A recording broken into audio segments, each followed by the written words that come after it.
आप हमारी शासन प्रशासन का यही रवैया ठीक नहीं है। ये आप हमारी बात रोक लेंगे इस प्रकार पुलिस प्रशासन के सहयोग से। ग्राम न्योधा में messrs sky steel and power private limited के द्वारा लोक सुनवाई का आयोजन किया गया, जिसे लेकर छत्तीसगढ़िया क्रांति सेना के प्रदेश सचिव चंद्रकांत यदू ने विरोध प्रदर्शन करते हुए अवैध बताया है। चंद्रकांत यदू का कहना है कि messrs sky steel and power private limited के द्वारा जो लोक सुनवाई आयोजित किया गया है, इसकी जानकारी आसपास के गांवों को नहीं दी गई है।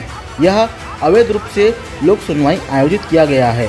वहीं पुलिस प्रशासन भी निजी कंपनियों के साथ मिलकर छत्तीसगढ़िया आवाज को दबाने का कार्य कर रही है। बारे में बताएंगे आज कैसा है? ये आज की जन सुनवाई, जिसको लोक सुनवाई का नाम दिया जाता है, जनता की आवाज को सुनने के लिए शासन ने व्यवस्था पर्यावरण विभाग ने किया है, हमारी सरकार ने किया है। लेकिन आपको ये बताता हूँ, इस जन सुनवाई के लिए एक मिनट रुकिए आप है। शासन प्रशासन का यही रवैया ठीक नहीं है। ये आप हमारी बात रोक लेंगे इस प्रकार पुलिस प्रशासन के सहयोग से। पुलिस की ताकत से हमारी आवाज को दबाने की कोशिश किया जा रहा है। ये पुलिस हमारी सुरक्षा के लिए है कि जनता की आवाज दबाने के लिए है। ये देखिए इनका नेम प्लेट, यहाँ मिस्टर संजीव राजपूत, किनके आदेश से ये हमारी जब आवाज बंद करना चाहते हैं। लोक सुनवाई हो रही है यहाँ पे, ये जनता की आवाज को दबाया जा रहा है बिना किसी ग्राम पंचायत को सूचना दिए। मेरे पास सारे पेपर्स हैं।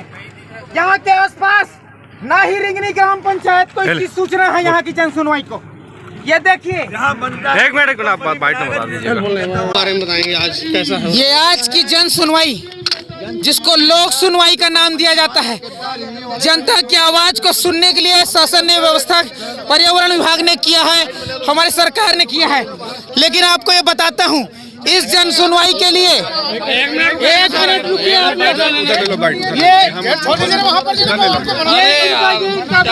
शासन प्रशासन का यही रवैया ठीक नहीं है। ये